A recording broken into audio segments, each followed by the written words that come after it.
Today, we're diving into the incredibly complex and chilling 2011 double homicide of Johnny Clark and Lisa Stroh.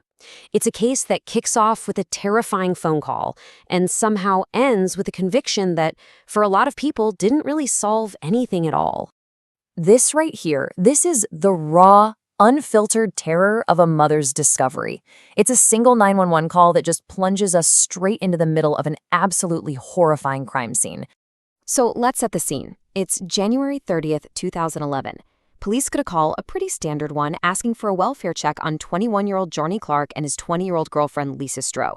Turns out a friend had overheard something really disturbing on the phone, and the couple's family, well, they just had that gut feeling that something was terribly, terribly wrong. Now, what's just agonizing about this whole thing is how it all went down. Johnny's mother calls 911, frantic, explaining what his friend Tiffany heard. So police show up, they take a look around the outside of the house, see nothing, and they leave.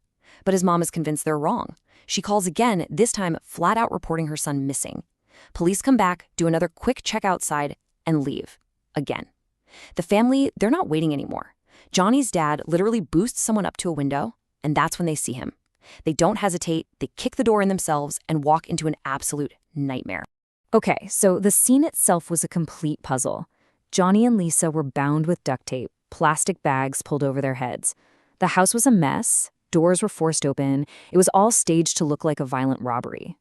But, and this is a huge but, all the valuable stuff, millions in foreign currency, jewelry, all of it was just left there, completely untouched. So you know right away this was not a simple robbery gone wrong. And critically, investigators found DNA from multiple people at the scene. This was definitely not the work of just one person. With a crime scene that made zero sense, investigators had to turn to their one and only real lead, the person who made that first panicked call, Tiffany Williams. You see, she was on the phone with Johnny right as the attack started, and her testimony, well, it became the initial focus of this entire investigation. Tiffany's story was absolutely chilling, but it was also kind of puzzling. She tells the police she heard Johnny say, "Bro, what are you doing?" over and over again, which immediately suggests he knew his attacker, right? But then you look at her actions. She apparently waited almost 2 hours before telling anyone what she'd heard. And the friend she was with at the time, a guy named Zach Burkett, well, he failed a polygraph test, which just cast this huge shadow over their whole story. But she was firm on this one point. She told investigators, "I think that whoever did it, he knew." And that belief really cemented the police theory that the answer to this whole thing was hiding somewhere inside the couple's own circle of friends. And just like that, the investigation started to spiral outwards. Every lead they followed seemed to just pull them deeper into this complicated, tangled web of friends, acquaintances, and maybe even a few rivals.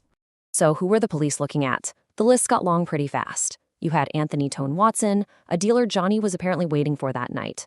Tone then points a finger at a guy named AP, who was the father of Tiffany's child. Then there's Alex Casino, who had a complicated history with Johnny. And of course, you still have Zach Burkett, Tiffany's friend, who couldn't pass that lie detector test. Every new name just seemed to create more questions. Just as the investigation was getting lost in this maze of names, Anthony Cone Watson comes back to the police. He says he heard from a friend that 3 guys had tried to rob the house, and he gave them a name that would change everything. Samuel Williams. And get this new tip wasn't just a rumor. It was about to be backed up by some cold, hard, scientific evidence that had been sitting right there at the crime scene the whole time. This was the big one, the turning point.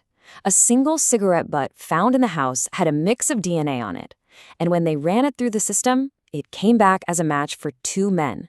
Samuel Sam Williams, the exact same name from the tip, and his associate, Cameo Petaway. All of a sudden, police had a direct, physical link from a suspect to the crime scene. So they bring Sam Williams in for questioning. He denies everything, says he doesn't know Johnny or Lisa, has never been to the house. He's acting all relaxed, and then he asks this question, this seemingly innocent question, totally unaware of the trap he was about to spring on himself. The investigator's response was simple, direct, and just devastating. Science had already put him there. There was no talking his way out of this one. Sam had no answer. The question just hung there in the air. All his denials were completely shattered by a tiny piece of evidence that he simply could not explain away. And the DNA wasn't even all they had. The case against Sam started to get real solid, real fast. From jail, he's making these incriminating phone calls. Then a jailhouse informant comes forward, claiming Sam confessed to the whole thing in graphic detail. And to top it off, an alibi witness who said she was with Sam at a bar? Yeah, security cameras proved she was lying. The case against him looked totally ironclad. So the case goes to trial in July of 2012. A verdict was reached, a sentence was handed down. But as you're about to see, just because they closed the case file doesn't mean they closed the book on the story. Not by a long shot. The outcomes here were pretty shocking, actually. Samuel Williams was found guilty on all counts, but his supposed accomplice, Cameo Petaway, the other guy whose DNA was on that cigarette butt, he was acquitted. The prosecution just couldn't produce enough evidence to prove he was actually involved in the murders themselves. And for the murders of Johnny Clark and Lisa Stroh, Samuel Williams was sentenced to 2 life sentences, back to back. The judge made it clear he would never, ever get out of prison. As far as the state was concerned, case closed. But this is where the neat and tidy official story really starts to fray at the edges. It came out later that the jailhouse informant's wife had looked up the case online right before he gave his testimony. Sam Williams, to this day, has never once changed his story. He says he's innocent. And while his main alibi was debunked, several other people have actually come forward saying they were with him at the bar that night. And then there's the biggest problem of all. This right here is the central conflict that just haunts this entire case. The evidence at the crime scene, the way the attack was carried out, everything strongly suggested that there were multiple people involved. And yet, only one man is in prison for it. Which leaves us with a really critical question.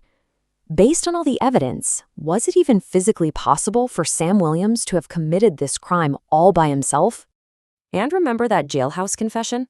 The informant said there was a third man, someone named Eric Taylor, who supposedly killed Johnny. This person was never found, never even identified. So who was he? And was he involved? And that leads us to the final and frankly, the most unsettling question of all. If Sam Williams didn't act alone, or worse, if he's actually innocent like he's always claimed, does that mean that after all this time, the people who murdered Johnny Clark and Lisa Stroh are still out there?